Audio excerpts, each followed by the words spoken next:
Everybody, my name's Tom Conrad. And I'm Ben Bueno. And we want to take this opportunity to invite you into the Sobriety Network. So stupid.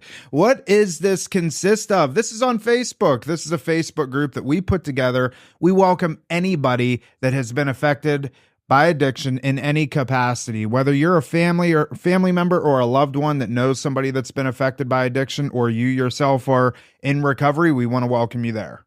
Yeah, we want it to be a place where people can get support, ask questions. Let's just call it what it is.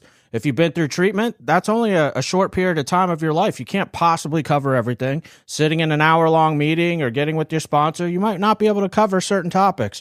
Recovery just covers so many different aspects. If there's anything that you have questions about, topics that you want to hear on, we're here to share on that. And also, the other people in the group are there to share their experience too. There's some wonderful people that have joined this group that give amazing feedback, have awesome experience, strength, and hope.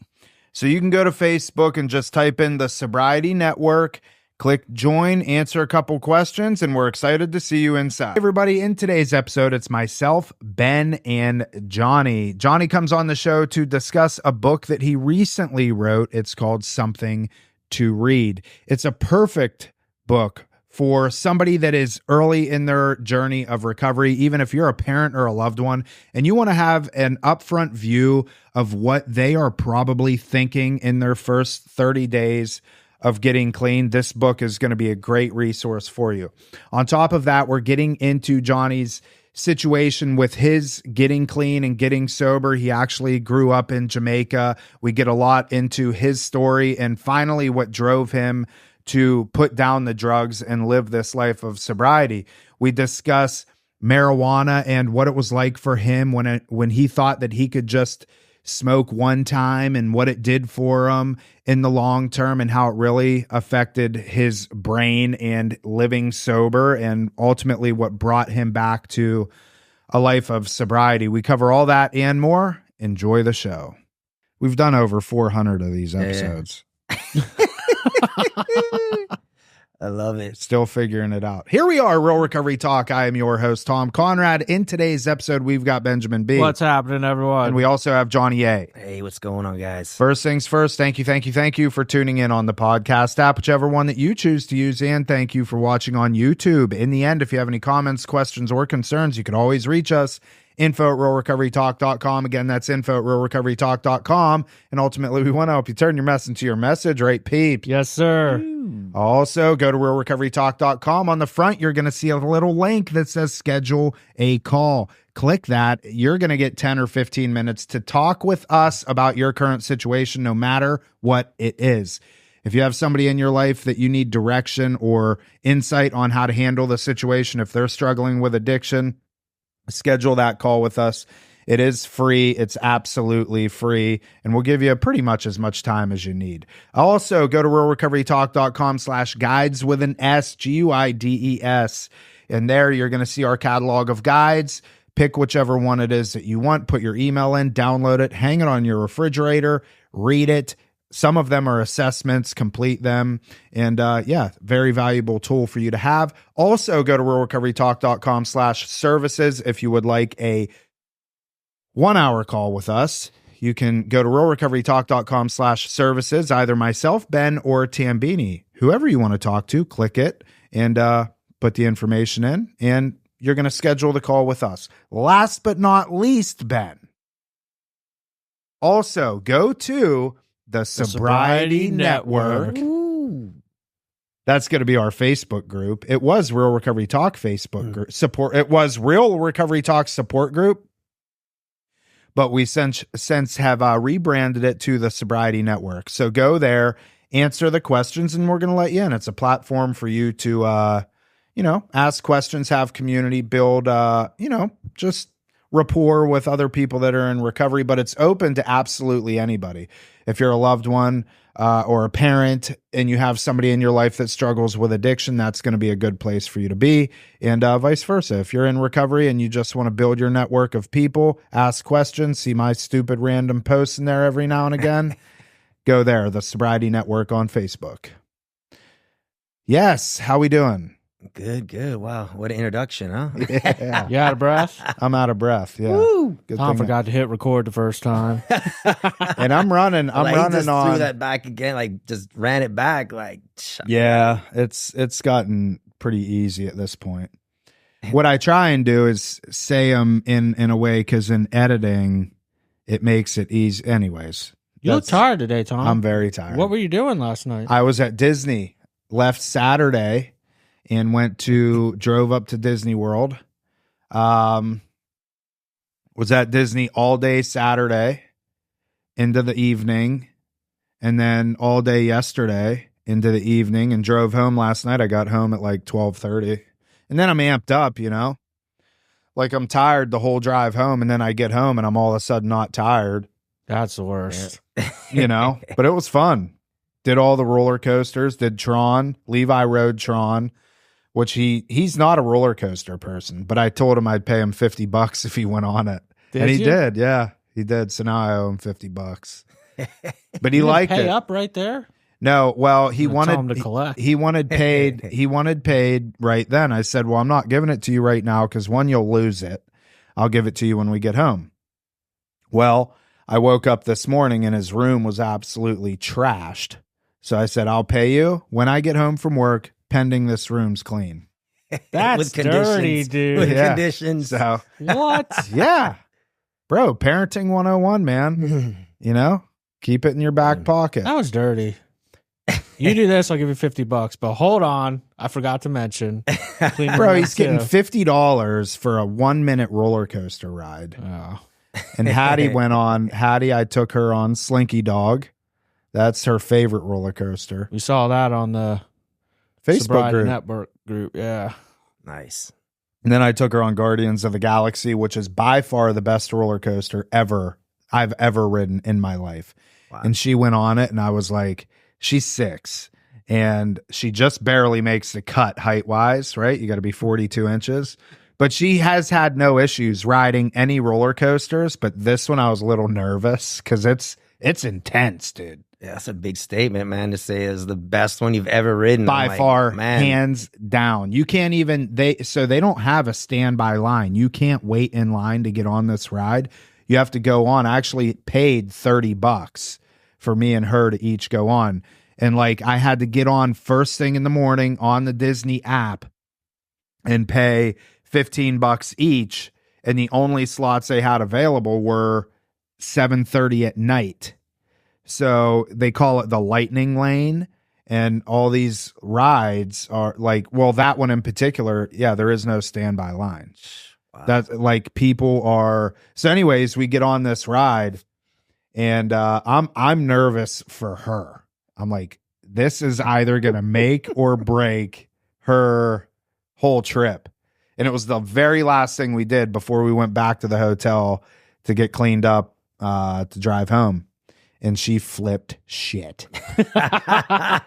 I mean, she was the whole way through. I'm dizzy because it's a roller coaster, but the cart, as you're going, it doesn't spin, but it like rotates. Wow. And like you're in this galaxy, and you like circle.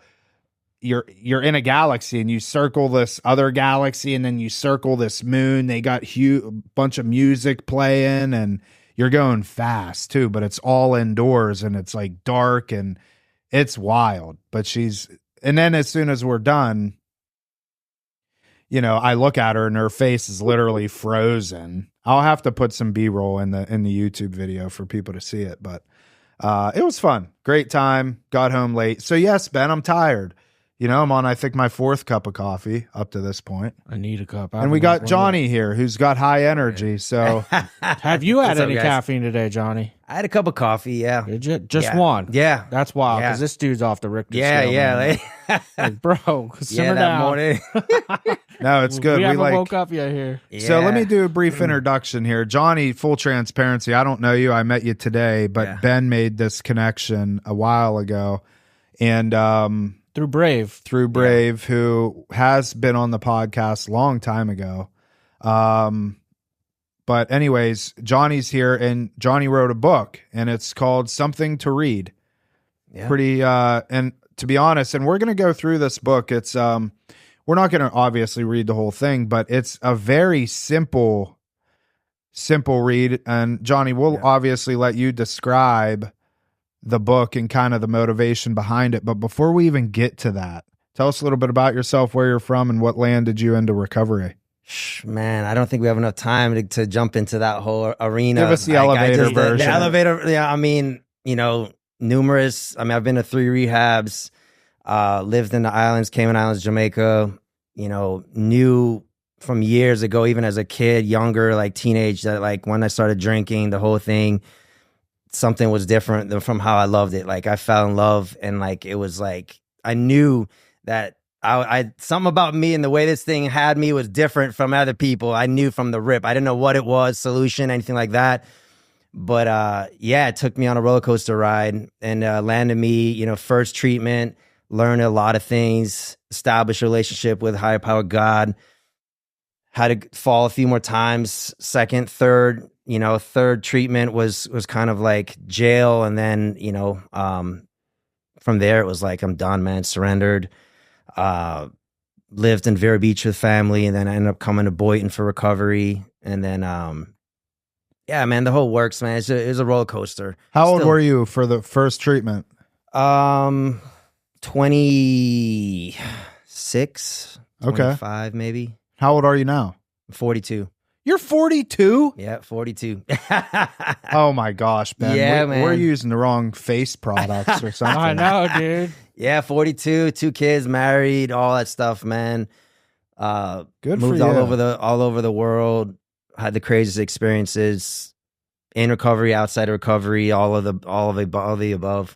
So the first treatment center you went to at 26 years old, how Might have been long? a little younger, probably 20. It was in 200009, so I was thinking it probably You would have been 20 something, 20 yeah. in your 20s. I mean, something like that. It was like mid. I'm in no position to do math right now. Yeah, man. What was that experience like for you? How long did you do treatment, and how long did you stay sober? It was in Vero Beach, and I stayed sober almost a year. Okay. And I learned a lot from that experience. It really set the foundation for, my relationship with God. Really, that's what it came down to. And then from there, I knew where to go every time after that. And it was just a matter of me learning, more and more things about myself, about recovery. But with that experience, it was, I've shared in meetings and things like that in groups about like the profound experience I had there, where it was really small, very structured, something that I was not used to at all. And it was kind of like I got tricked into it, to sense like I knew I was screwed. I knew I was done. Like I was, owed tons of people money, severely addicted to drugs, all that stuff. And mother was like, you want to go check out this place, like to see what it's about. Just come check it out, And I'm like, yeah, I'm willing to check it out, and see what it's about. And we did like the tour. And then they were like, so now that you got the tour, why not stay, And then they threw it, and I'm like, wait, what do you mean stay? Like, I was kind of open to seeing it, maybe going to here, but not now. I got things to do.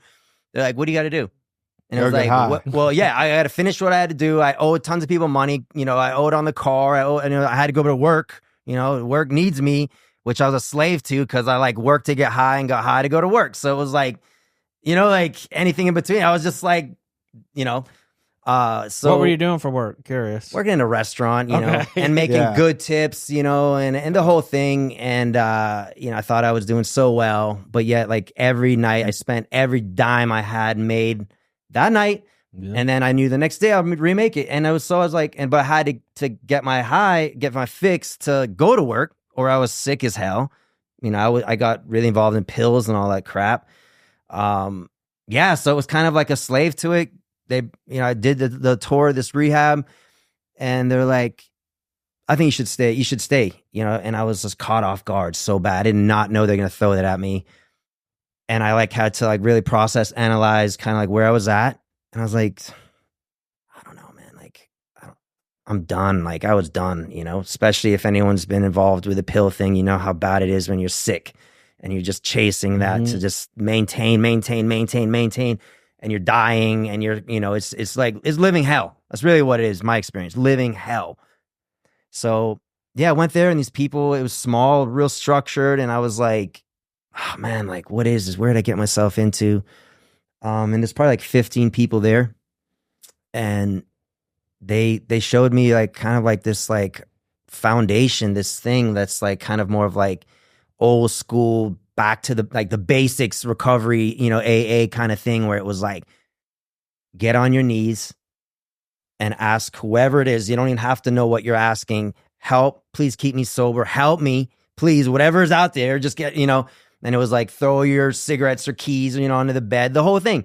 While you're there, you're already on your knees, just throw a little prayer out there, go through your day. And then at the night, same thing, get back on the knees and say thank you. And that simple, you know. And it was like, when I first heard it, I was like, I don't know, man, you know. And for me, I like, if it was one person saying it, I'd probably say, nah. You know, like, I don't know, that's probably works for you, not me. 3 people, probably the same. But when it was like this whole group collectively saying the same thing, and like, I'm watching them, you know, I'm looking at them like, something's different with these guys. They're like, seem kind of legit happy in a sense, like kind of, what is this all about? You know, like, and they told me they're all the same thing, that they were doing this. And I was like, you know what? I might give it a shot, maybe, you know. And of course, like, you know, I'm in my room and I'm like getting on the knees, and of course I'm looking for the roommate to see if he's watching me, you know. And I'm like that matters. Like, they're like mean anything to me, you know. Like, in that point, I'm like, you know, like who does it matter? Like, this guy's watching and not, like, I'm dying here, you know. Like, I remember it was like, I've tried everything else and nothing seemed to work. I haven't tried this. All these people are telling me to do this little thing, you know, like, and I tried it. And I remember it was like, day 1, maybe nothing really happened. Day 2, nothing really happened. But I kept doing it. And then you know, we probably don't even have enough time on this podcast to share like the experiences I had from like, I think like day 3 or 5, I had like this profound dream that was like insane. I was literally, my take on it, I was like given a preview of heaven. That's what I talk. I went to this place. It was bizarre. It was crazy. I was like there, like I am now with you guys. But I knew I was like, I'm here, but I'm like aware of where I'm at and what am I doing, you know? And I was taken to this place and shown these things. It was insane. And I remember waking up just begging to go back. And then I realized, like, I'm here. And something changed in me where I was like, I feel like I'm like, have this like hope, this joy, there's something in me that, like, where it came from, I don't know. But I remember like day 5 or something like that, when I was doing the thing, and I remember praying that night and saying thank you, whoever's out there, for keeping me sober that day. And it just hit me. I was like, I literally went the entire day without thinking about getting high, not just not getting high or drinking or anything like that, but not even thinking of it for a day. And some people will hear that and say, oh, like, what's the big deal? I'm like, what are you talking about? I thought about this shit my whole life. Like, I couldn't go like a moment without even thinking about it, how it's going to go, where I'm going to go, what I'm going to do, or what's coming next week or the next following, whatever. But yet I'm like, I went a whole day without thinking about getting high or getting high. Like, it's a fucking miracle. And to me, that's a miracle. And from there, it was wild because, like, I remember like the chore thing they had us do. Man, it was structured. You couldn't leave your room without making the bed. You couldn't eat your dinner, your breakfast without like the room being inspected. You had chores. You had to sweep, mop, clean. And I was doing this thing like singing. And I was writing music. And I was like, what the hell happened to me? And it was so bizarre because they had us write in this journal about like your daily thing, like how, you know, what. And it's so crazy, man, because I remember I found this journal like recently, like after this was in 2009. And I like opened this thing up. I'm like, how is it, right? Because I remember the writing for the first one, like, or maybe the second or third one was, all I want is to maintain and learn more about this God thing and enhance or in a sense, get a better like all I desired was to know God more. And I'm like, what happened here? Like 3 days ago, I was dying on drugs, not even had a thought about anything to do with God or anything like that. And within a couple of days, that's my number one desire out of anything else. And it blew my mind because it was like, how did I have joy? How was I so excited for life and had so much peace and all this like things going on where I was literally singing? I'm not exaggerating. Walking the hallway, sweeping, like, yo, what's up, guy? Like loving on everybody. Like, how did this change happen? You know? And it was like that there was something to that process of humbling myself and asking whatever it was. And for me, I believe it was for the first time, you know, not running from this God that's been chasing me and actually turning and embracing him, because I realize on my journey now that he's been with me the whole time. Right? I'm not trying to make this a whole God podcast and thing like that. That's just my truth of what I've like gone through. And you know what just blew my mind about it was that how could I have so much peace, right? How could I have so much joy? Like I literally was like, felt like light, like a weight was lifted. I was excited for life, right? Writing music, I legit wrote like all these reggae songs and I was singing them, all those things. When nothing changed on the outside, I still owed a ton of people money, like literally robbed family members, stole all their crap, pawned all their crap. It was all pending.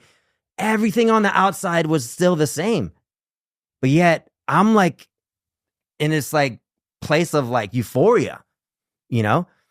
And when I like look at that, I'm like, that's bizarre, man. That's wild to think like how something so radically could have changed from that little bit of time, you know? Say 5 days. That's where the change fully happened, I think, you know, and then from then on, it was like I knew where to run to when I started, you know, walking and went to second treatment, third treatment, all the above. You have anything before I ask this? Willingness, honesty, open-mindedness. Yep. Right there. Yeah.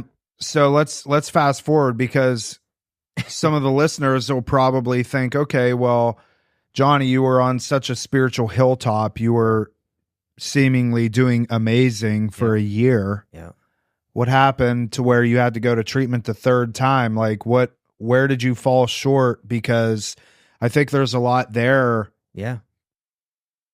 I call it, and a lot of people call it the pre-lapse, you know, things, you know, we get quote unquote super sober, preaching it from the hilltops, running through the halfway house, singing, you know, and doing all the things. And like, because we've found almost a new identity, but then life smacks us in the face again, you know, and things happen and we fall off that quote unquote spiritual beam, I suppose. Yeah. What'd that look like for you? Man, it's a wild story. I got stories to stories, man. You know what? That was the craziest experience I've had, right? Because I was doing phenomenal in the sense that I literally left that place, got a sponsor soon. Like they were saying, like, soon as you walk out of that, you go to the first meeting, that morning, I went at 7:30 in the morning, raised my hand. Hey, I need a sponsor to take me through the steps.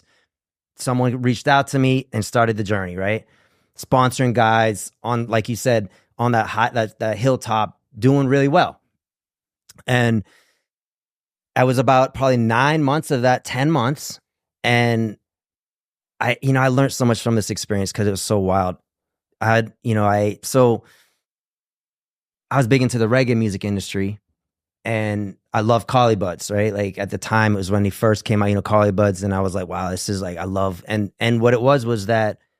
Wait, hang on, let me pause you there. Yeah. Who? Collie Buddz. Collie Buddz, bro. I don't know. Yeah. Well, I grew up in South Florida, so I know reggae. Like, is that a band? Oh, it's a singer that's like a well-known reggae singer. Okay, I know Bob Marley. That's it. He's but like, not to like spend too much time on it, but what happened was, I got invited to go to a concert with my brother and his girlfriend at the time.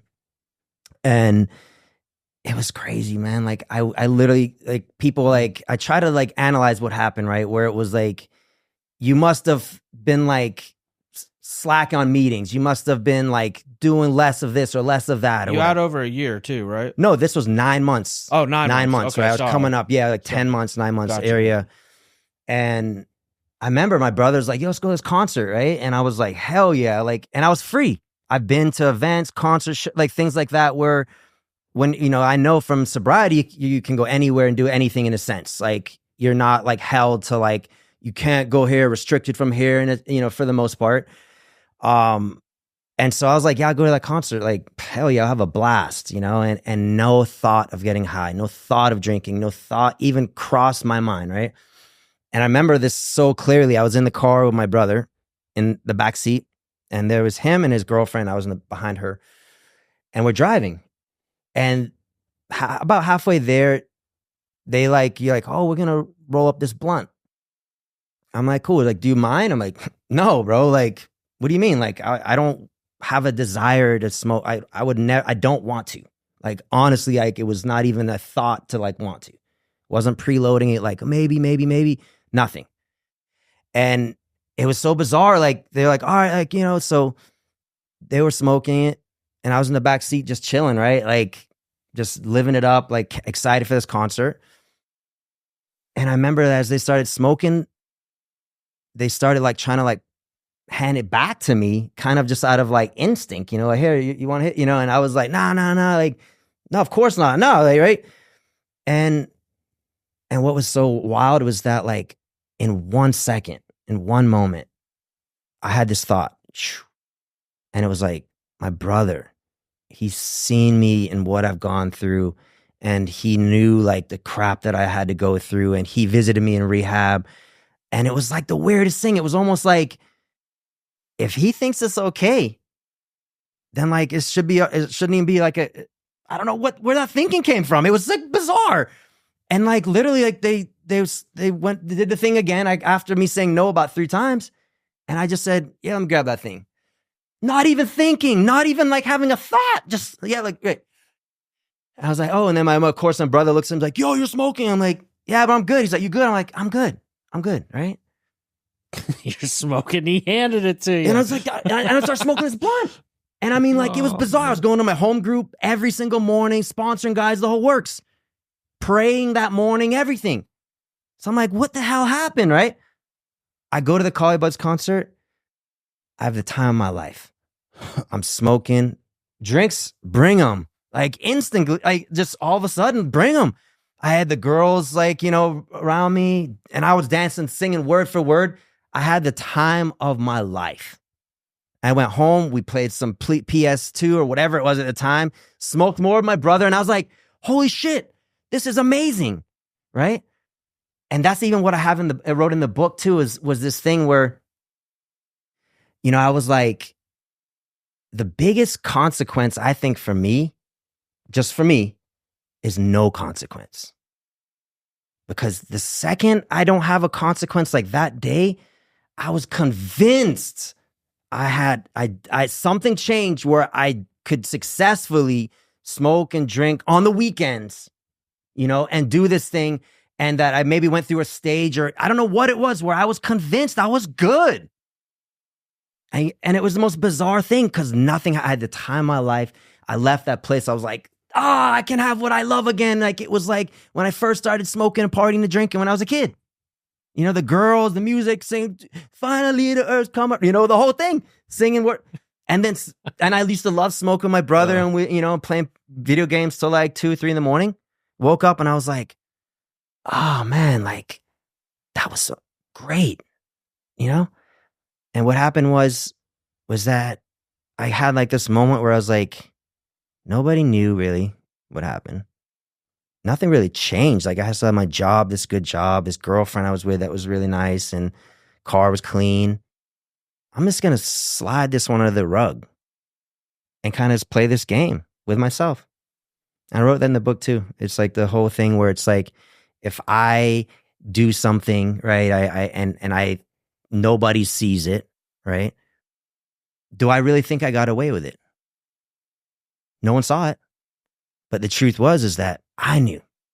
And that was the problem. I had to sit with it, and it was like this thing that like caused me this discontentment at times where I was like, I knew the shame, I knew this thing that I had going, it was a secret.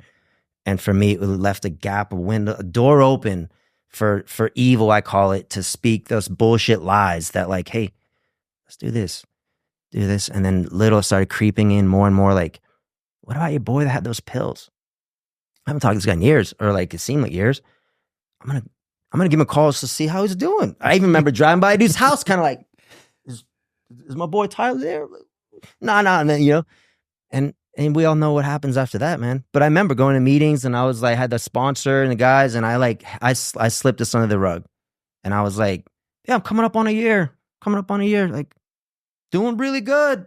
Even talking good after like maybe a few days, cleared up again. I was like, yeah, recovery, hey, wow. I remember even going to a convention and taking methadone and speaking at a convention. I just spoke at a convention in Tampa. Like it was like these slots, and I was in there for like a 2 a.m. slot. I'm like, I love recovery, man. I love it. Hey, like, you need to get your shit right. Fucking high on methadone. And I'm fucking preaching at this fucking like convention to all these people watching. They're like, I love what you said, man. You're great. You're great. And I'm like, thank you, man. Thank you. And yet I'm popping a little half a pill in the car, and I'm good.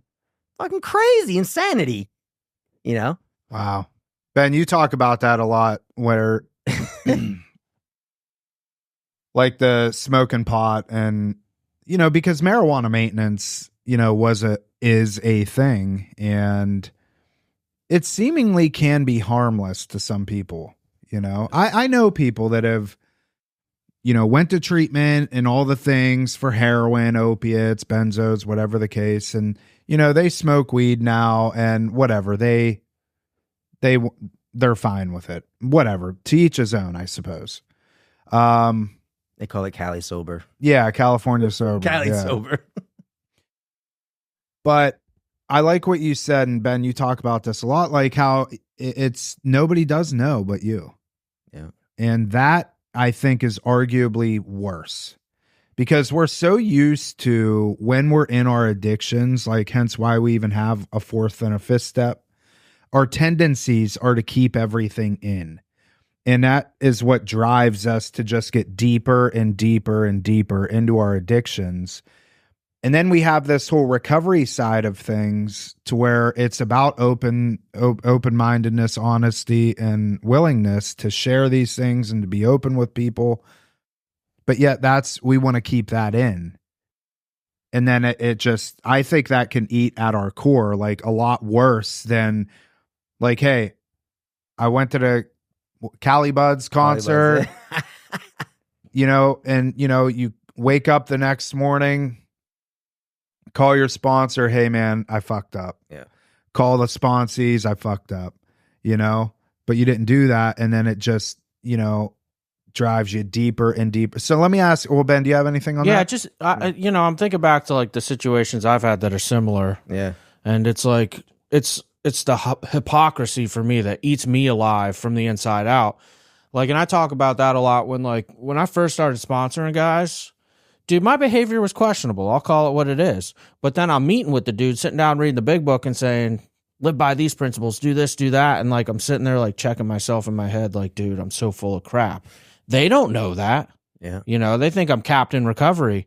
But dude, that it eats away at us on the inside until finally one day it just falls apart, dude. Yeah. Like, and it doesn't matter if you're lying to everybody else. Mm-hmm. Bro, you're better off them knowing.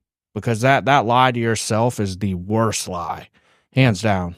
Yeah. And it's too like I've learned from my recovery now, like, you know, coming up close to 12 years is like, man, like that's a scare factor for me too, is like, if I was ever to engage in something like that again, like, I mean, come on, like, would I be like the first to be like, hey, you know, my wife, or, you know, I got high last night, you know, like, or like my mom or whoever, or all my people that know me sober, and like there's so much attached to that thing, especially with time, you know, that like you've established this thing where it's like, I know myself well enough to know, like, I would not go and go tell on myself. Like, I would ride this thing out again, and like, I'm scared as shit to do something like that. Yeah. I don't mean to get dark, but Yeah. do you see this too? Like, I've noticed that people that have significant time, decades, they don't they commit suicide. Yeah. Like, dude, they're rather than getting honest about it, bro, because the leveling of pride there that has to be done when you got 20, 30 years, whatever. I've known guys with 30 years to go back out, dude, that ultimately ended up killing themselves because they could just never get past the shame and the guilt and and they're sitting in a meeting all of a sudden picking up a white chip when everybody looked at, you got 3 decades. Like, dude. Let's unpack that a minute, and then I want to transition into the book. Yeah. Why do you think is that? And I'm not placing blame on anybody. If anybody kills himself, or that's obviously the worst case scenario. But do you think that does any sort of support program hold any level of responsibility for that? In the sense of like, could we do a better job at letting it be known, hey, if you screw up, you can come to us? I personally don't think so, man. And that's through demonstrations of the people that do get honest. I mean, we have a very dear friend that had 8 years of sobriety, and he just came out at our meeting. He's actually my sponsee. I won't say names on here. But when he came out at the meeting and said he had drank, I mean, this is a dude that sponsors all kinds of guys. That's arguably the most service work I've ever seen anybody do in all of my sobriety. And the thing is when he came out and shared that, dude, the whole meeting actually, like what I picked up on, had more respect for him as someone that had the courage to come forward and say, dude, thank you for being honest, because it shows us that we can. Yeah. So I don't think the program itself, dude, but I do. Man, I didn't want this to get dark, but like I think we know how hard it is out on those streets, man. And when you've put together a significant, I think about it now, dude. I'm like, I don't know that I would have the energy to go through all that again. I'd probably want to kill myself. Yeah. Because it's just so exhausting. That shit. I'm assuming you did the whole doctor shopping thing down here. Yeah. In South I was Florida. part of all of it. Yeah. Yeah, dude. So I grew up down here. So Sample. Yeah. I had so many. I would say paradoxes or paradigms or whatever it was. It was like, I went, to Sample Road to get my thing with the doctors. And then like I ended up getting sober and working off Sample. Many, many years later at a facility, sober, not sober. And then also died in Boca East Hospital from a drug and alcohol overdose. And then had my first child at that same hospital. Oh, wow. And didn't even put the two together. Like I didn't plan it at all. Like it was like, I just found myself like, wait, am I at Boca East Hospital? Like, oh crap, this is where I died. And I'm like in the room having my first child. It's like, wow. Like talk about like the way things kind of like align. Yeah. But yeah, it was cool, man. So let's transition now into the book. Give us the kind of the premise behind it. What drove you to do this? And then we're going to dig into it a little bit. Yeah, the book, Something to Read, is really what it is. It's something to read. It's not attached or affiliated with AA or with the Bible or anything like that. It's very simple, easy read.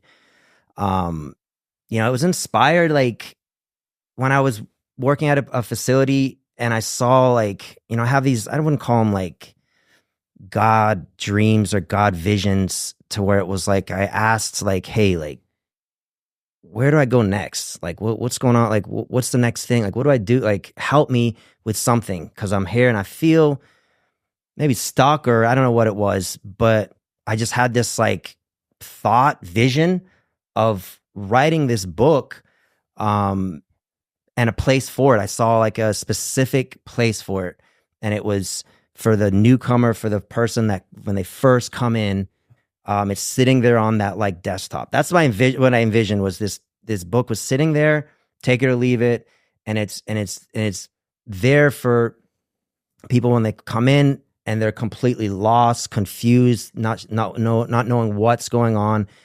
It's a daily read, which the most effective way to read this is to read the one page.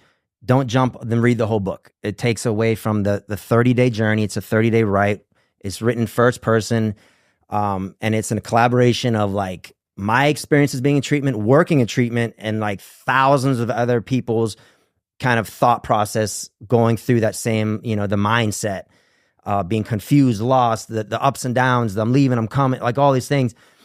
And I saw this need or this place for it, and it was like, I need it. And I just got inspired, and not even exaggerating or like putting anything like, I sat and wrote this thing 30 days in a row.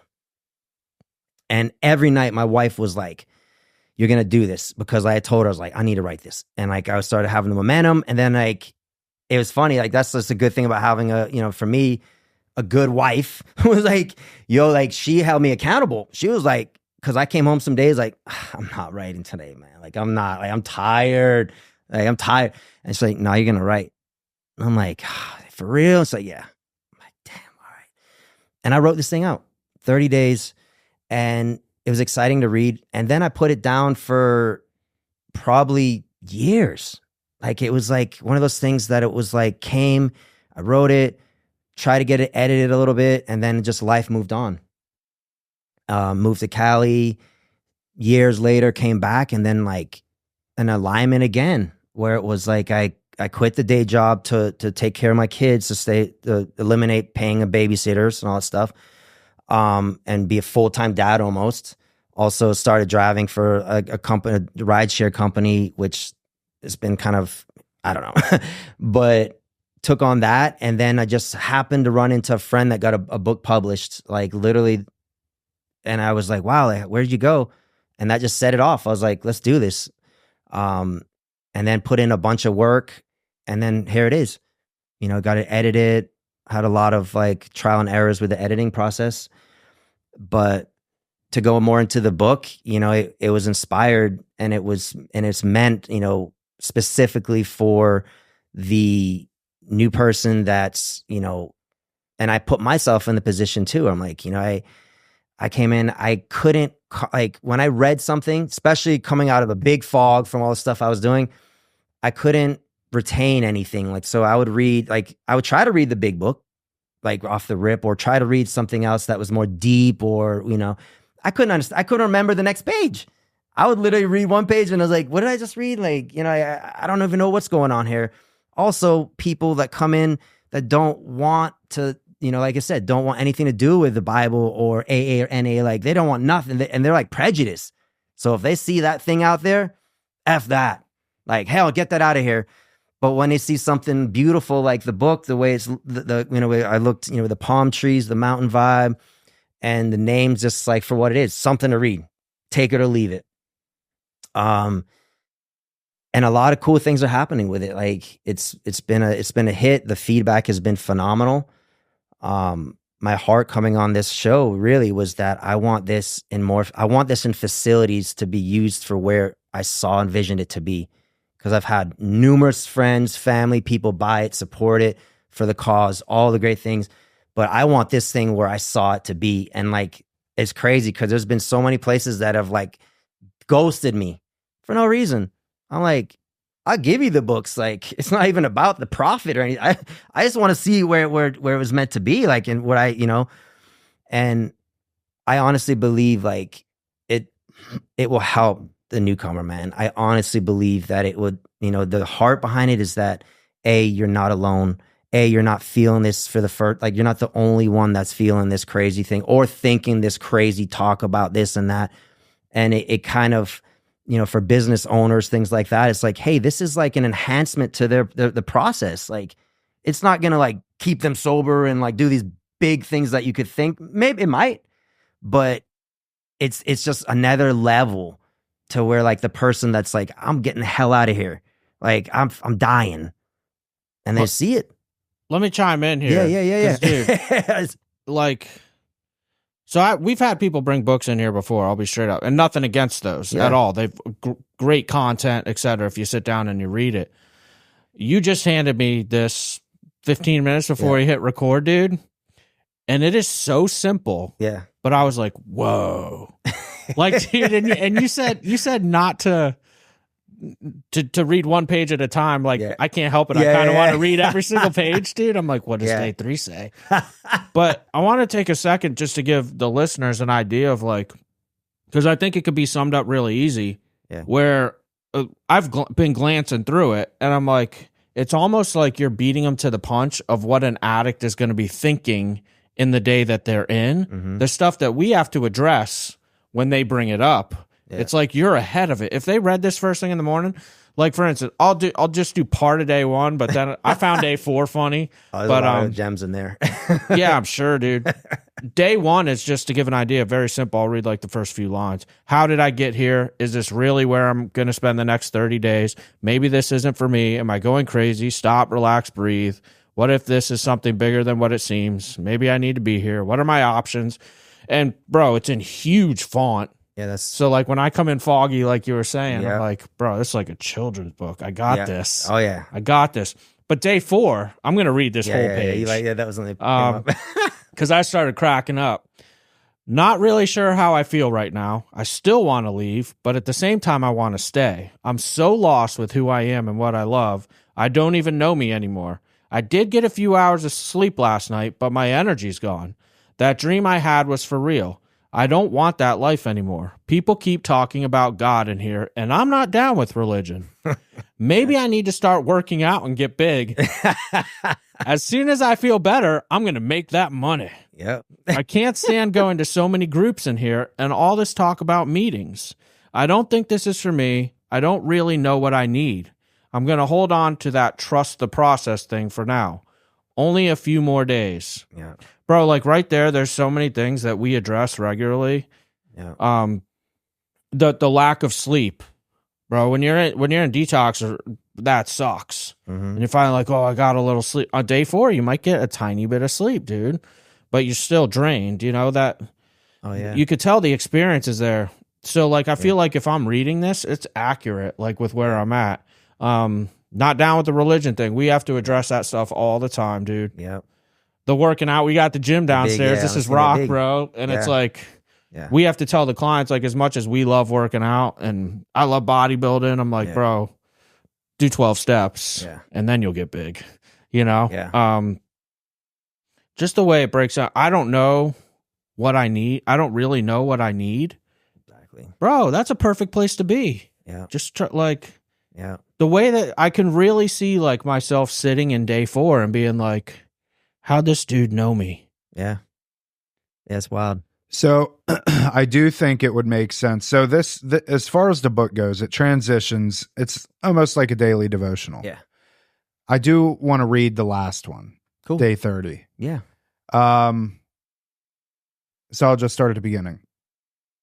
Well, today's the day I'm leaving treatment and transitioning to IOP. For the listeners, intensive outpatient. Mm-hmm. I've heard mixed opinions about IOP, but I need to be open-minded and try something different. It's all about what I put in and how much I want positive change. I need to set out on a course of action today, hit a meeting, and raise my hand for help. I know the foundation sets the momentum, and if I hold off for a couple of days and go have fun, I might just find other false solutions disguised as the real thing. Yeah. I know how I know now that I have a spiritual condition that needs addressing. Not another fix leaving me confused and wondering why I'm not okay with myself. I'm also going to get involved in volunteer work because I've been told that giving of self is the solution to my selfishness. This new life is all about either living in the problem or the solution. I know all about the problem, so maybe I'll start working on the solution. Yeah. I think that's a beautiful... That is exactly where we want to see people be at 30 days. We don't want to see people say, I have this all figured out. I know what I need to do. Yeah. Ugh. The way that was worded was perfect because there was still a lot of curiosity in there. There was a lot of uncertainty in there, but there was a lot of willingness in there. Like, I don't know much about this whole IOP thing, but I know I need to do it because it's been suggested of me over the course of 30 days. Yeah. And getting people to that mindset, I think it's a very difficult place to get people to, but if you can get them to it, that is like the game changer for them, you know, because what it does is it takes them out of themselves and it puts into place like, okay, yeah, I do need to be open to suggestion. I do need to listen to other people because, and look, the three of us here, we can sit here and say 30 days, and we talk about this all the time. 30 days ain't enough. Yeah. For some people, very few and far between, but for the majority of people, 30 days doesn't even scratch the surface of what people really need. I mean, it's honestly, it's a lifetime, but for the sake of treatment and stuff like that, there's no such thing as too little treatment. You know, I don't care who you are, what career you have. You know, we hear that all the time. Oh, like you said, I got to get back to the restaurant and, you know, make the tips. And I got, you know, all the things that I need to worry about, whether you're working at a restaurant, being a server, or you're a freaking attorney, you know, or a doctor or whatever. It doesn't matter because none of that stuff is going to exist if you don't get sober. Yeah. And, you know, I don't know. It's frustrating when you see people get hemmed up in all this stuff, all the noise. Yeah. And when we can just sit back and be like, you know what, fuck it. None of this stuff matters, you know, which I think that's what that last page. Yeah, I would say also check out 26 because it was another thing. I spoke at the Zoom meeting in Ohio, Akron, Ohio, like last week. And I kind of was talking about some things, you know, and it was a funny little thing that I wanted to do with the book, exercise where it was like, hey, like anyone in here, like what day are you on, right? And the one guy was like, I'm on 26. I'm like, all right, let's read 26 and see what's going on. And if you want to read it, it has a lot of gems in it because it was exactly what we were talking about in the meeting. And then it would just like hit home that it wasn't planned or anything like that. It just happened to be exactly what, you know, on day 26. And yeah, if you want to read it, because Here, you read it. Yeah, it just it's, to me, it's just like, the thought is that it's this person, okay, they're in 26 days of treatment. They've gone to groups, the therapy sessions, this, that, the meetings, the in-house meetings. So like they, in a sense, like this is not for everyone, but some people have this thought that they got this. Like they know now, like they've got the recovery thing licked. Like they're going to do this, do that, go to a meeting, get sponsored. Like I know what to do. Like you can't tell me anything more. I've got this. I'm like riding this thing out. Right. And this is what happens. And is it 26? Let me see. Oh, okay. Or was it 26, 27? Let me see. It was the one with the crack pipe. No, it's 27. That's my bad. It was day 27. The guy said, I'm a 27. So this is like I said, the person that has like this mindset, like they got recovery licked. They're, you know, on cloud 9 of what they need to do. So this is him saying, hey, so today put some things into perspective for me on how I have a long way to go.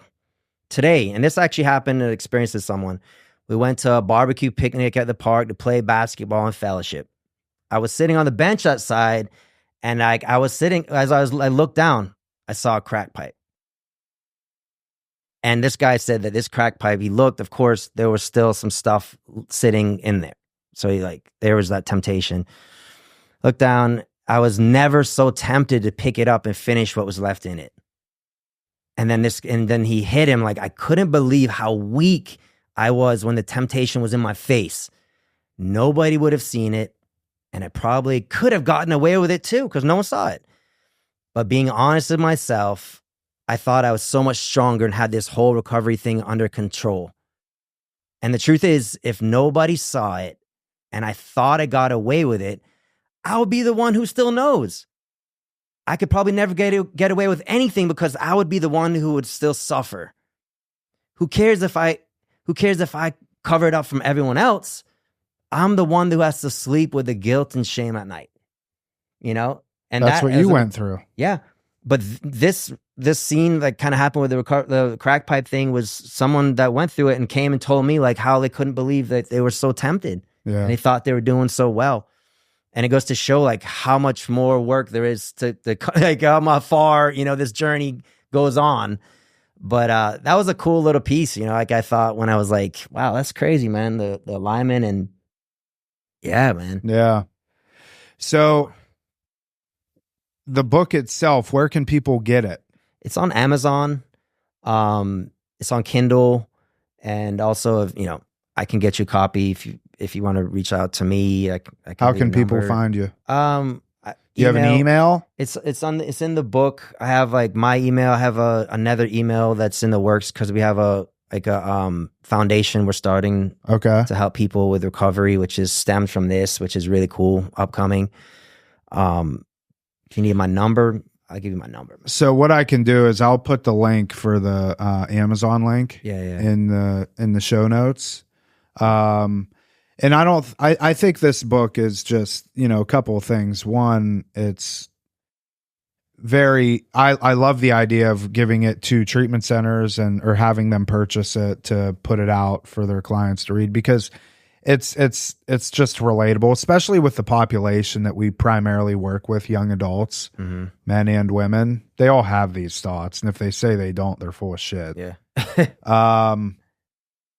So obviously primarily for them, but even people that, just are, especially parents and loved ones. Yeah. Because they don't know what's going on. Yeah. These are the real thoughts that go through real addicts and alcoholics' heads. Like, I think are put they're very well put inside this book.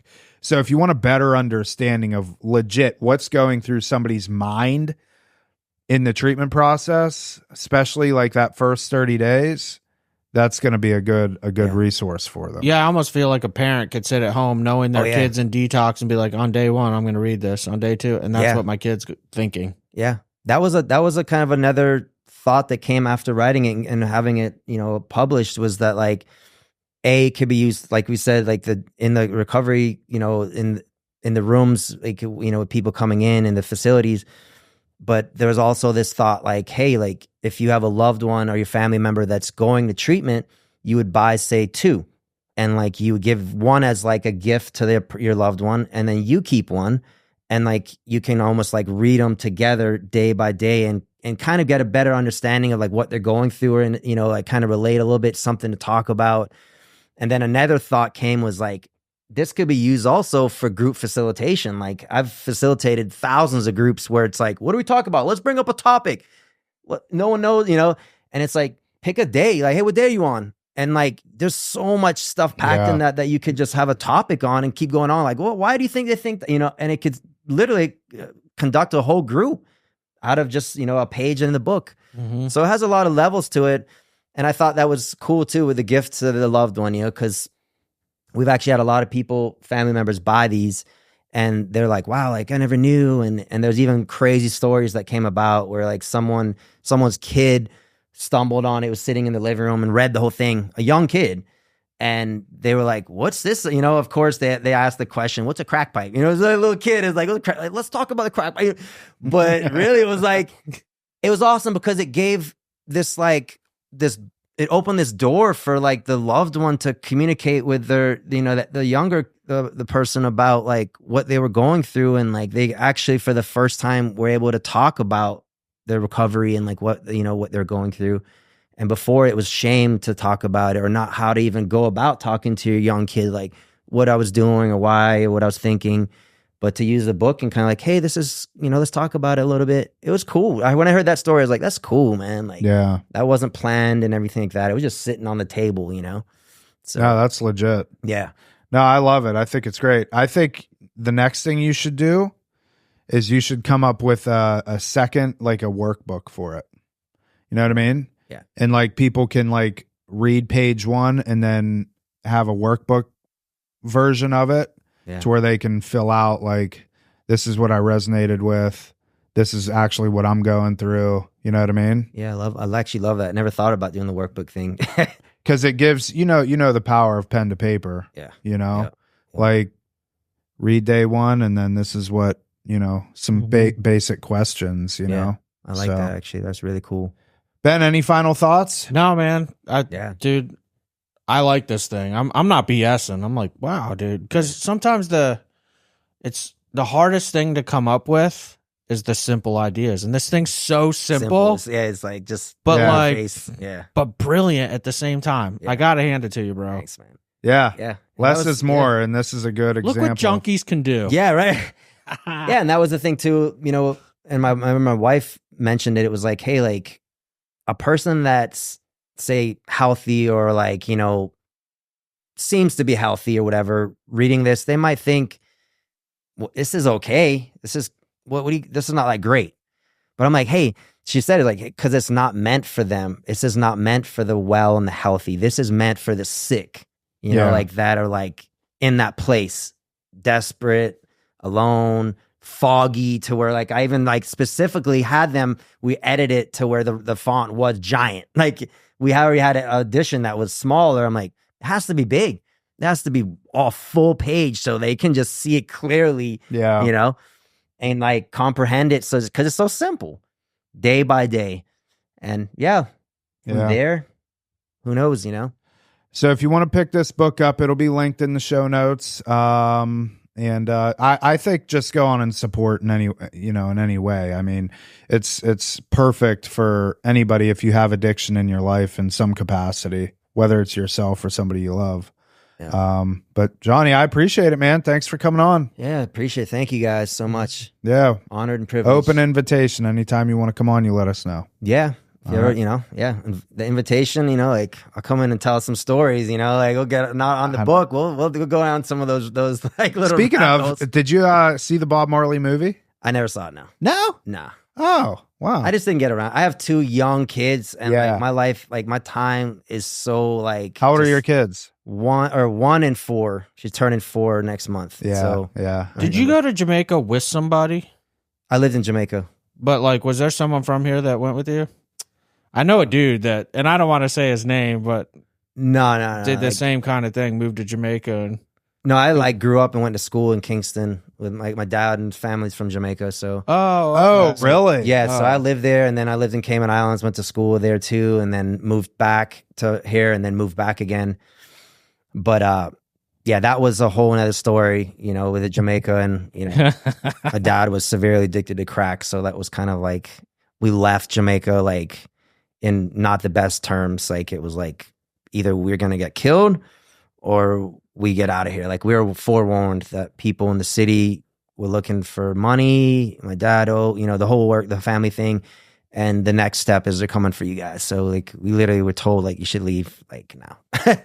So wow. Jamaica's no joke either, man. You get in the wrong part of town in the city and owing tons of people money, you know, and it was like they even down to when I was a kid, they were coming in, taking furniture out, like our TV and our furniture in front of us. And we're like, I'm a kid, like, where's our TV going? You know, like, and these guys luckily weren't like aggressive to us. We're young kids, you know, my mom, my brother.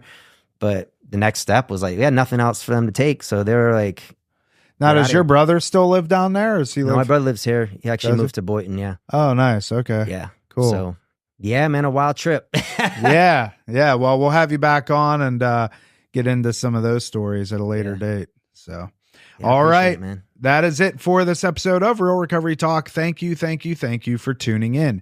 In the end, if you have any comments, questions, or concerns, you can always reach us, info@realrecoverytalk.com. Again, that's info@realrecoverytalk.com. And ultimately, we want to help you turn your mess into your message. That is it. We will see y'all later.